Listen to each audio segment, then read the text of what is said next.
आज के अनुग्रह दैनिक मनन में आप सभी मित्रों का एक बार फिर से मैं आपका मित्र अजीत होरो हार्दिक स्वागत करता हूं। मित्र, जैसा कि आप जानते हैं कि इन दिनों हम लगातार नए वर्ष की तैयारी पर मनन कर रहे हैं और हमने कई व्यावहारिक मुद्दों पर भी मनन किया है। आज के मनन में भी हम एक व्यावहारिक मुद्दे पर या पहलू पर जो जीवन में अत्यंत आवश्यक है बातचीत करेंगे। हमारे आज के मनन का विषय होगा हमें क्या करना चाहिए कि लोग हमें पसंद करें। रिपीट करूंगा, हमें क्या करना चाहिए कि लोग हमें पसंद करें। मेरे मित्र, हर व्यक्ति चाहता है कि उसे पसंद किया जाए। कोई नहीं चाहेगा कि लोग उसे नापसंद करें। अक्सर मैं लोगों को कहते हुए सुनता हूं कि लोग हमें पसंद नहीं करते। हमें लगता है कि लोग हमसे कतराते हैं या हमें अवॉइड करते हैं। मित्र, इस समय कहना चाहता हूं, यदि आपको लोग पसंद करते हैं तो बहुत अच्छी बात है, लेकिन यदि अवॉइड करते हैं, ध्यान दीजिएगा, लेकिन लोग यदि हमें अवॉइड करते हैं तो आज का मनन हम सब के लिए है।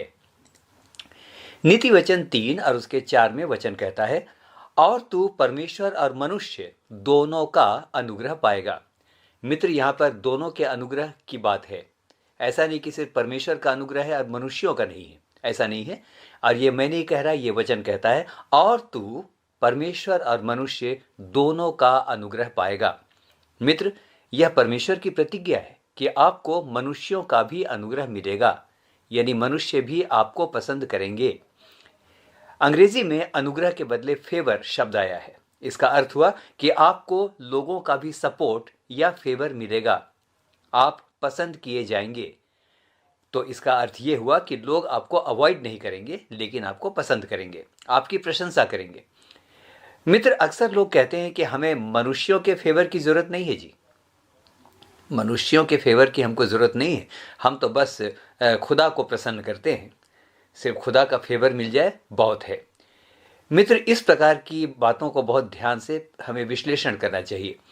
मनोविज्ञान के अनुसार इस प्रकार की बातें लोग हताशा में करते हैं। जब देखते हैं कि कोई मनुष्य उन्हें पसंद नहीं करता तो वे खुदा की आड़ लेते हैं और अपने आप को जस्टिफाई करते हैं। आइए देखते हैं कि परमेश्वर का वचन क्या कहता है कि परमेश्वर जब प्रसन्न होता है तो वो क्या करता है हमारे जीवनों के साथ। यहोशू 3 और उसके 7 में देखिए किस प्रकार से लिखा है।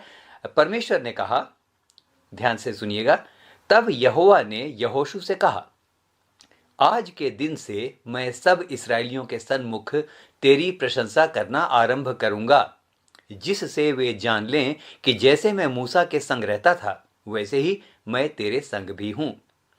मित्र, सच्ची बात तो यह है कि जब परमेश्वर किसी से प्रसन्न होता है तो वो लोगों के मध्य भी उसकी प्रशंसा करता है। लोगों के मन में भी वो उस व्यक्ति के प्रति प्रशंसा के भावों को डालता है। जब परमेश्वर किसी से प्रसन्न होता है तो यहां तक होता है मेरे मित्रों कि उसके शत्रु भी उसकी प्रशंसा करते हैं और दोस्ती करने का प्रयास करते हैं। नीति वचन में एक जगह लिखा है, जब परमेश्वर प्रसन्न होगा तो तेरे शत्रु भी तुझसे मेल करने का प्रयास करेंगे। मित्र, आइए एक उदाहरण और देखें कि हमारे प्रभु का जीवन कैसा था। लूका 5 और उसके 52 में इस प्रकार से लिखा है, और यीशु बुद्धि और डील डौल में और परमेश्वर और मनुष्यों के अनुग्रह में बढ़ता गया और सब मनुष्य उससे प्रसन्न थे। मित्र, मैं ये नहीं कह रहा हूं कि हमेशा हमको पसंद किया जाएगा। सुसमाचार के कारण, हमारे सत्य पर चलने के कारण हमको नापसंद भी किया जा सकता है, लेकिन यह मनन मैं एक व्यावहारिक या प्रैक्टिकल पहलू पर बना रहा हूं, जो कि आमतौर पर बातें होती हैं। आइए अब देखें कि हम क्या करें कि लोग हमें पसंद करें। What should we do to be liked by others? तो सबसे पहली बात, ध्यान से सुनिएगा, बात बात में किसी चीज की बुराई करना और आलोचना करना छोड़ दीजिए। रिपीट करूं, बात बात में किसी चीज की बुराई करना और लोगों की आलोचना करना छोड़ दीजिए।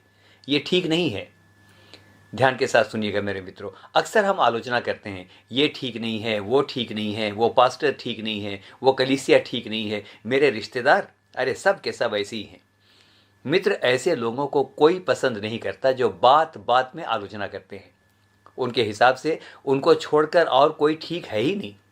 ऐसे लोग यह भी सोचते हैं कि वही मात्र धर्मी और सच्चे हैं और ज्ञानी हैं। बाकी किसी के पास कोई ज्ञान नहीं है। मित्र, ऐसे लोगों को नापसंद किया जाता है क्योंकि इनका ध्यान बेकार की बातों में ज़्यादा रहता है, आलोचनाओं में ज़्यादा रहता है, बुराई ढूंढने में ज़्यादा रहता है। देखिए मित्र, नए साल में हमको क्या करना चाहिए। फिलिपियों 4:8 में वचन बहुत अच्छी सलाह हमें देता है। मैं इस पद को बहुत पसंद करता हूँ। फिलिपियों 4:8, देखिए परमेश्वर का वचन हमें क्या सलाह देता है इस नए साल के लिए।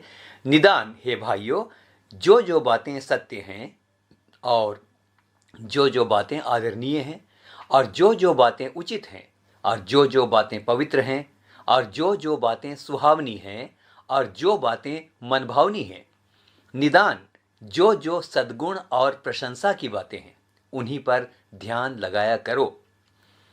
मित्र, वचन कहता है हम इन्हीं बातों पर ध्यान लगाएं, बाकी वस्तुओं पर हमें ध्यान लगाने की आवश्यकता नहीं है। मित्र, एक बात कहूं, बुरे से बुरे मनुष्य में भी कोई ना कोई बात इतनी अच्छी होगी जो शायद हमारे अंदर भी नहीं है। इसलिए प्रयास करें कि हर बात में आलोचना ना करें, हर बात में मीन मेख ना निकालें, हर बात में हम उसको नकारात्मक ढंग से ना देखें, लेकिन प्रयास करें कि अच्छी बातों को देखें और प्रयास करें कि लोगों की प्रशंसा करें। लिख कर देता हूं कि लोग हमें पसंद करना शुरू कर देंगे। दूसरी बात, यदि हम चाहते हैं कि लोग हमें पसंद करें तो मीन मेख निकालना हमें छोड़ना होगा। कुछ लोगों की समस्या है कि वे हमेशा शिकायतों से भरे रहते हैं। आलोचना करना और शिकायत करना दोनों अलग अलग बातें हैं। कुछ लोगों की समस्या है कि वे हमेशा शिकायतों से भरे रहते हैं। इसने ऐसा कर दिया, उसने वैसा कर दिया, फलाने को देखो वो कभी नमस्कार नहीं करता, मैं इसलिए सफल नहीं हो पाया कि दूसरे ने ऐसा कर दिया था, यदि उसने ऐसा नहीं किया होता तो मैं पक्का सफल हो जाता, मुझे तो उससे बड़ी शिकायत है। मेरे मित्र, ऐसे लोगों को सबसे शिकायत ही रहती है। वे अपनी कमजोरी नहीं मानते और शिकायत करके उसे दूसरों पर थोपना चाहते हैं। आप ऐसे लोगों से मिलने जाइए और देखिएगा कि छूटते ही वे शिकायत करना शुरू कर देंगे, ऐसा कि कान पकने लगेंगे। मित्र, फिलिपियों 2:14 में वचन कहता है, सब काम बिना कुड़कुड़ाए और बिना वाद विवाद के किया करो। वचन में हमने इस्राएलियों की यात्रा के बारे में पढ़ा है। वे शिकायत करने वाले, आलोचना करने वाले, कुड़कुड़ाने वाले लोग थे।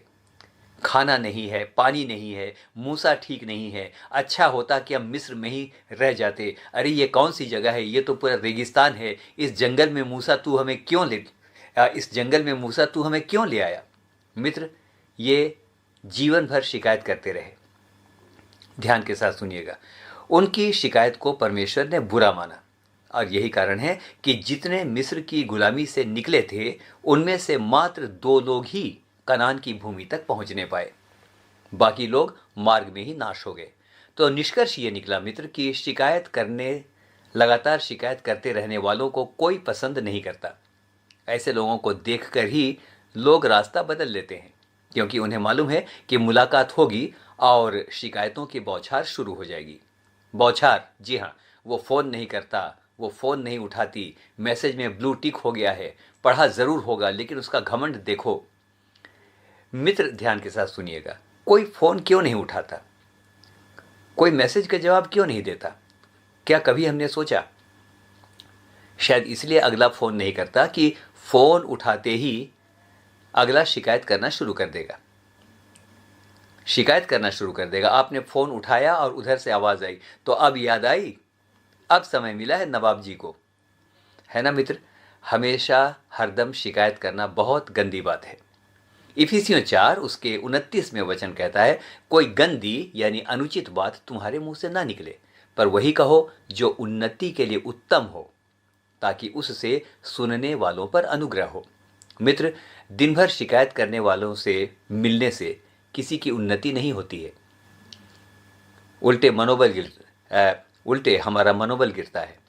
सुनने वाले समझ जाते हैं कि आज यदि ये महाशय किसी की शिकायत मुझसे कर रहे हैं तो पक्की बात है कि कल मेरे बारे भी किसी से शिकायत करेंगे।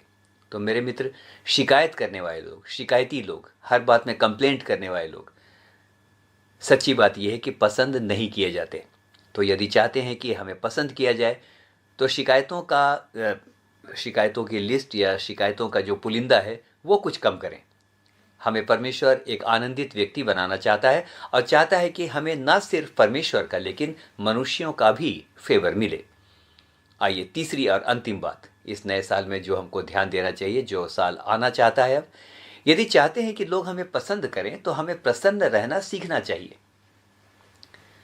वचन फिलिपियों 4:4 में इस प्रकार से कहता है, प्रभु में सदा आनंदित रहो। मैं फिर कहता हूं, आनंदित रहो। मित्र, यदि उस समय आनंदित हैं जब सब कुछ हमारे हिसाब से हो रहा है, अच्छा हो रहा है, अच्छे अच्छे कपड़े हैं, खाने पीने के लिए सब कुछ है, लोग जय जय कर रहे हैं, ऐसे में यदि कोई आनंदित हो तो कौन सी बड़ी बात है। ऐसे में तो संसार के लोग भी आनंदित रहते हैं। वचन कहता है प्रभु में सदा आनंदित रहो, और आगे लिखा है मैं फिर कहता हूं आनंदित रहो। फिलिपियों की पत्री को संत पौलुस ने लिखा। उसने इसीलिए लिखा मैं फिर कहता हूं आनंदित रहो, क्योंकि उसे पता था एक बार कहने से कोई सुनेगा नहीं, इसलिए उसको रिपीट करना पड़ा। एंड आई से अगेन एंड अगेन आई से रिजॉइस इन द लॉर्ड। मित्र, एक मनोवैज्ञानिक बात आपको बताता हूं। मुरझाए हुए फूल को कोई पसंद नहीं करता, जिससे न सुगंध आती है और न सुंदरता दिखाई देती है। मुस्कुराता हुआ चेहरा सभी पसंद करते हैं। ऐसे मनुष्य के साथ रहना सभी पसंद करते हैं, जिसके साथ रहने से खुशी मिलती है। हम मुस्कुरा सकते हैं, हम हंस सकते हैं। मित्र, मैं बहुत अभागा हूं यदि मेरे साथ मिलकर कोई खुश ना होता हो। मेरे जीवन का तब कोई अर्थ नहीं है, क्योंकि मैंने किसी को खुशी दी ही नहीं। यदि ऐसा है तो आज के दिन मुझे सोचना चाहिए कि मेरे जीवन के द्वारा बहुतों को आनंद मिलने पाए। मित्र, ध्यान दीजिएगा, हर इंसान अपनी लड़ाई लड़ रहा है। हर इंसान को थोड़ी राहत चाहिए। ऊर्जा से भरा हुआ मुस्कुराता हुआ इंसान सबको राहत देता है। कुछ लोग ऐसे भी हैं जो मुस्कुराते ही नहीं है, मुस्कुराने में अपना अपमान समझते हैं। मैं और मुस्कुराऊं, I am a serious person. ऐसा नहीं होता है मित्र, क्योंकि परमेश्वर का आनंद, दाऊद कहता है मेरा कटोरा छलछला रहा है। हमारा जीवन छलकता हुआ, आनंद से भरा हुआ दिखाई देना चाहिए, चाहे कुछ भी होता रहे। हमें प्रभु आनंदित रहना सिखाता है। भविष्य की चिंता ना करें, क्योंकि हमारा भविष्य, हम नहीं जानते कि हमारा भविष्य क्या है, पर हम इतना जानते हैं कि हमारा भविष्य परमेश्वर के हाथ में है।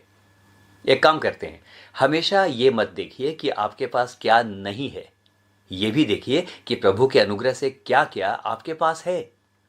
हमेशा रोते नहीं रहना चाहिए। उदास और मुरझाए हुए चेहरे, है ना, सुनिएगा, उदास और मुरझाए हुए चेहरे वाले इंसान से थोड़ी देर तो सहानुभूति दिखाई जा सकती है, लेकिन हमेशा ये संभव नहीं है। ऐसे इंसान से लोग भागने लगते हैं। एक गीत मुझे याद आता है, बहुत ही प्रसिद्ध गीत है, काश कि यीशु की शोभा मुझ में दिखाई दे। मित्र, जिस दिन यीशु हमारे जीवनों से दिखने लगेगा, धन्यवादी जीवन, आनंदित जीवन, छलछलाता हुआ जीवन हमारे अंदर से दिखने लगेगा, लोग हमें पसंद करेंगे, क्योंकि हम जिस प्रभु का दावा अपने जीवन में करते हैं वह लोगों को दिखने लगेगा। हम में से हर एक को परमेश्वर आज के मनन में बहुतायत के साथ आशीष दे। मैं आमीन कहता हूँ, मेरे साथ आप भी आमीन कहें। आमीन और फिर से आमीन।